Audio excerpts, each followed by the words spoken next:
quelques mois, en parlant avec ma sœur, naissait l'idée de construire notre propre tiny house. Mais une tiny house, c'est quoi ? C'est une micro-maison, généralement sur remorque, répondant à un besoin de pouvoir se déplacer selon l'envie et vivre où l'on veut. Mais c'est bien plus qu'une maison.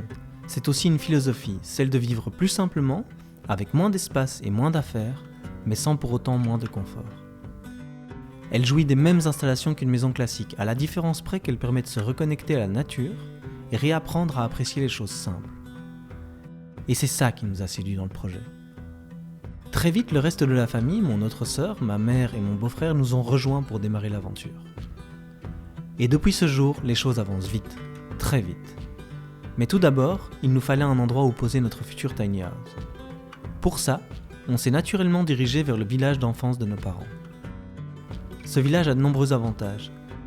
Le premier est que nous y avons passé énormément de week-ends et vacances, que nous y avons créé beaucoup de souvenirs et que nous connaissons à peu près tout le monde sur place. Le second, c'est son cadre. C'est un village ordonné traditionnel, non loin de l'Asmois, qui a su garder son charme avec les années, qui plus est dans une région touristique. Ce n'est pas pour rien qu'il est classé parmi les plus beaux villages de Wallonie.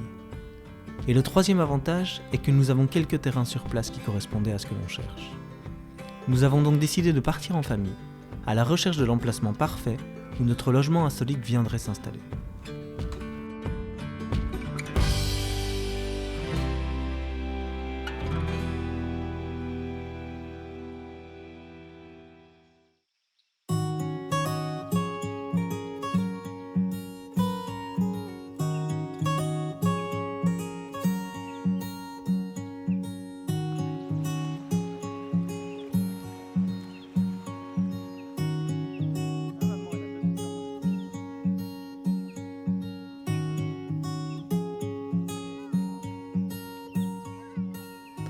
Motivés à l'idée de trouver notre petit havre de paix, nous avons commencé l'aventure et nous sommes enfoncés dans la nature et les forêts environnantes. Nous avions préparé une liste à l'avance des terrains susceptibles de pouvoir correspondre à notre vision et nos souhaits. Nous voulions un endroit tranquille, loin des regards, avec une vue sympa et un accès facile. Mais ce ne fut pas la tâche la plus évidente. Tantôt le terrain était trop visible des habitations voisines. Tantôt c'était l'accès qui était impraticable en voiture et il fallait marcher trop longtemps pour y arriver. Certains terrains manquaient d'arbres qui permettaient de profiter d'un peu d'ombre et d'offrir un cadre plus agréable. Mais notre détermination était grande et nous savions que la perle rare finirait par se montrer. Ce fut aussi un super moment en famille qui permettait de s'évader de notre vie de citadin le temps d'une journée. Nous pouvions alors projeter plus facilement notre projet de tiny house dans les différents lieux visités. Certains étaient en bord de ruisseaux ou même de lacs, d'autres avaient une superbe vue ou alors une bonne exposition.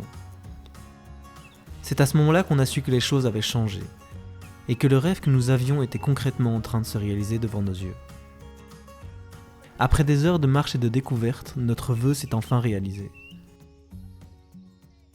C'est à l'orée d'une forêt, en bord de champ, que nous avons trouvé ce que nous cherchions. Une vue magnifique sur les vallées, les champs et notre petit village au loin. À quelques centaines de mètres du plus beau point de vue de la région selon nous, et dans un cocon tranquille et paisible. Nous le savions tous. C'est là que nous poserons notre mini-maison, et que nous, et qui sait, peut-être vous un jour, créerez de nouveaux souvenirs. D'ici là, je vous invite à nous suivre dans cette belle aventure, la partager avec nous dans les prochains épisodes, et vous dis à bientôt sur nos réseaux sociaux et notre site internet. À la prochaine.